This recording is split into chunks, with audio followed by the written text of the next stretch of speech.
Bonjour tout le monde, c'est Adrien. Aujourd'hui une nouvelle vidéo dans laquelle nous allons déballer la Angoite F1 les gars.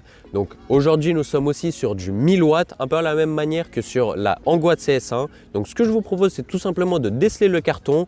Donc nous on se retrouve une fois cela fait. Maintenant que le carton est bien décelé, j'imagine comme on a l'habitude avec Angoite, c'est qu'on va avoir un second carton qui lui va être pas no name comme celui-ci. Et donc nous allons tout simplement venir déballer aussi l'autre carton et sortir la trottinette de celui-ci. Puis nous, on va tout simplement se retrouver pour l'assemblage. À tout de suite.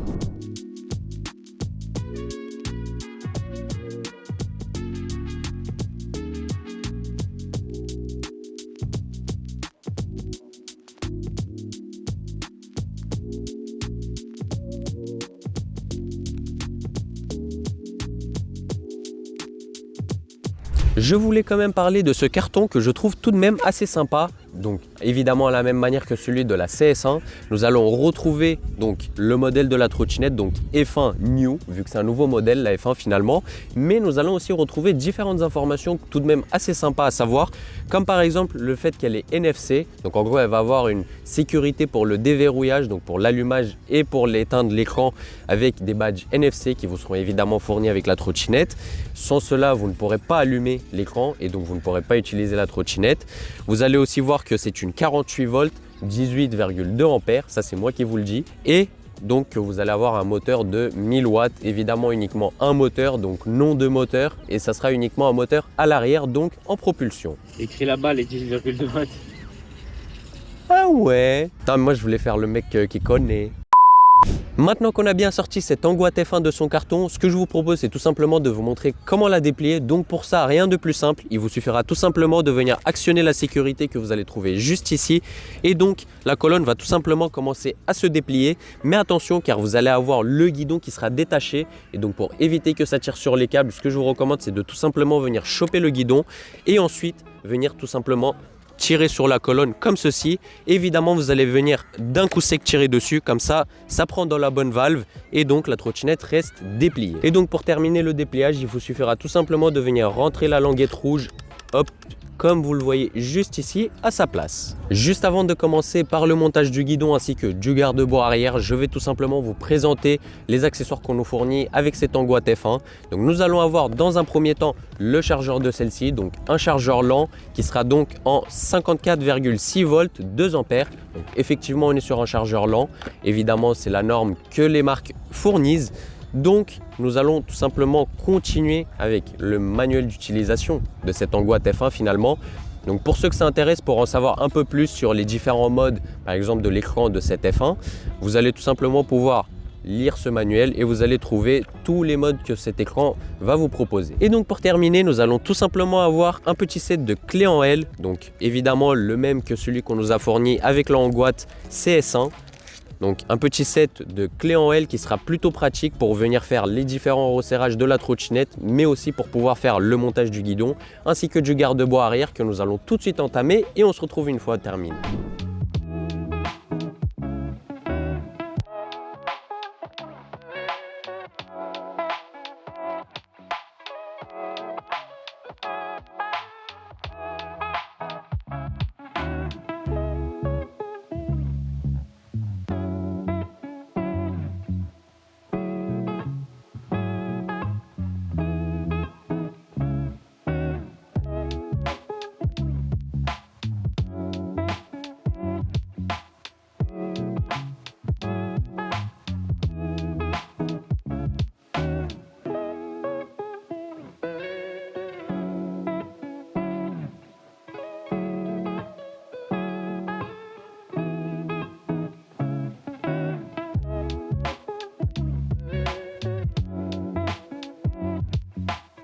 Donc maintenant qu'on a bien monté cette Angoite F1, j'aperçois qu'elle a un design tout de même assez classique qu'on retrouve très souvent avec par exemple le garde-bois arrière qui monte hop là, type aileron. Par exemple on a vu ça sur la BYD Q7 Pro, donc on retrouve ça ici.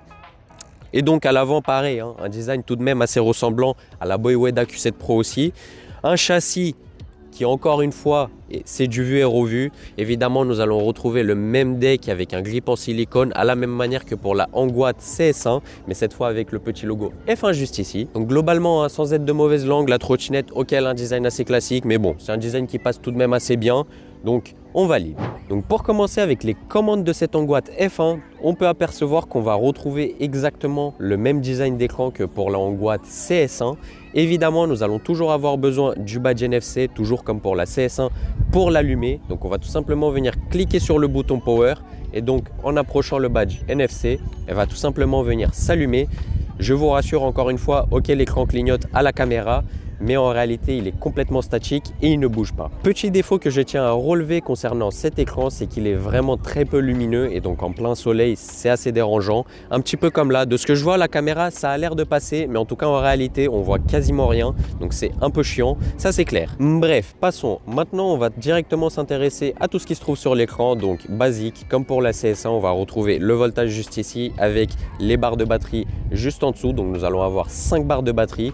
Nous allons avoir un petit S juste ici qu'on voit à peine à la caméra et donc en cliquant sur le bouton S et D juste ici, donc nous allons pouvoir alterner entre le D et le S. Donc lorsqu'on va être dans le mode S, en gros ça voudra dire que vous allez pouvoir directement démarrer en appuyant sur la gâchette d'accélération sans devoir pousser la trottinette d'abord, alors que lorsque vous allez être dans le mode D, vous allez devoir venir pousser légèrement la trottinette et ensuite vous allez pouvoir venir accélérer. Continuons maintenant avec le reste de l'affichage de cet écran. Nous allons retrouver juste ici le kilométrage par heure en direct, évidemment qui sera entouré d'un petit arceau qui va venir s'intensifier en fonction de la vitesse à laquelle vous roulez.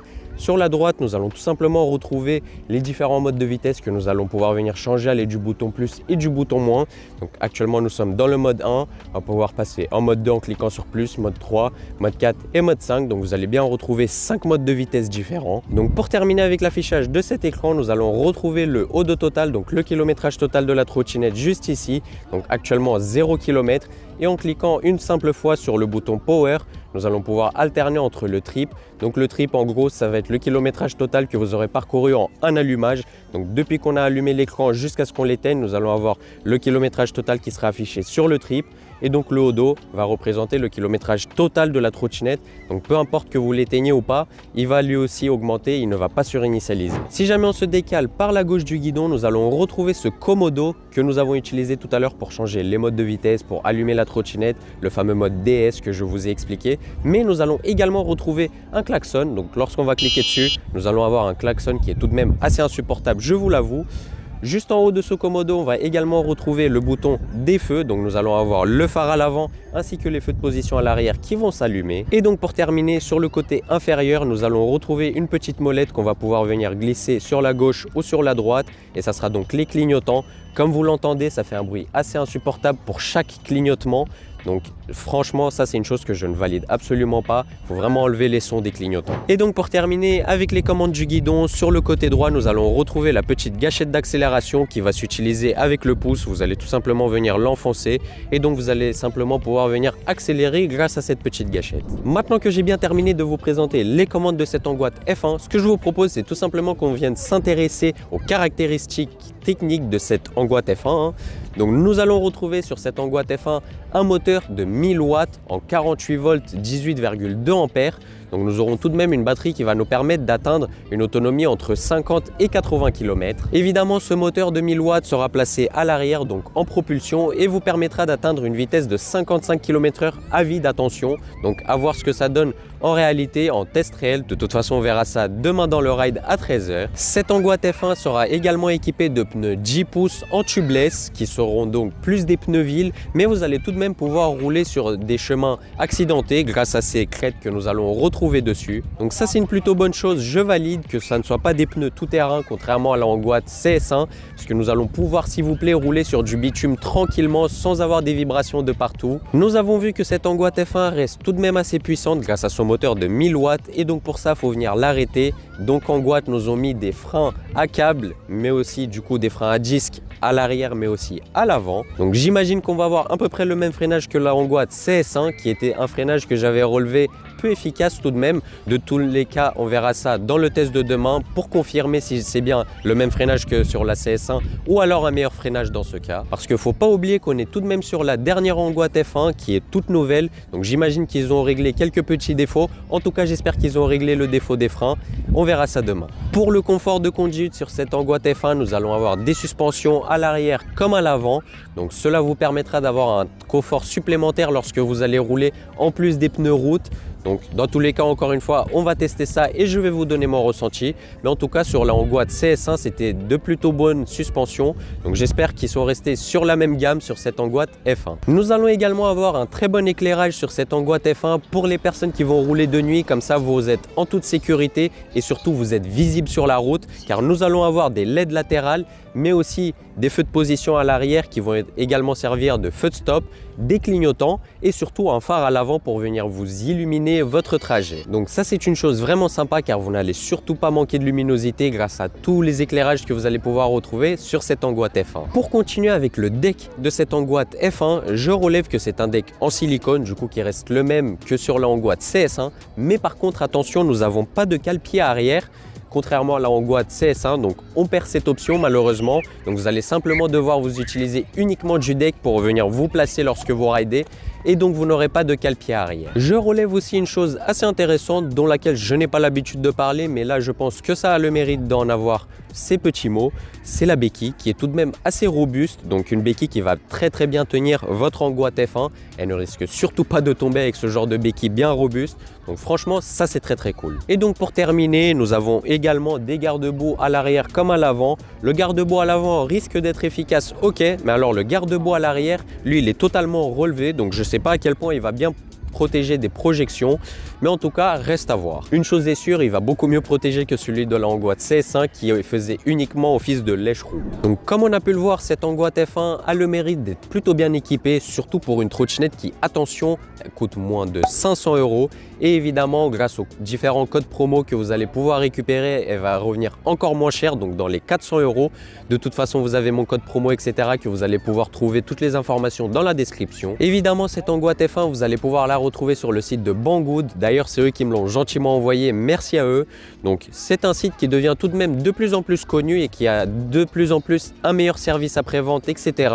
Donc en vrai, je vous recommande d'y aller les yeux fermés. C'est un site 100% fiable. En tout cas, moi j'ai hâte de voir ce que cette Angoisse F1 vaut dans le test qui sortira évidemment demain à 13 h. Donc on se donne rendez-vous à demain. J'espère que cette vidéo déballage vous aura plu. Si c'est le cas, n'hésitez pas à laisser tout de même un petit pouce bleu. Bref, c'était Adrian. Ciao.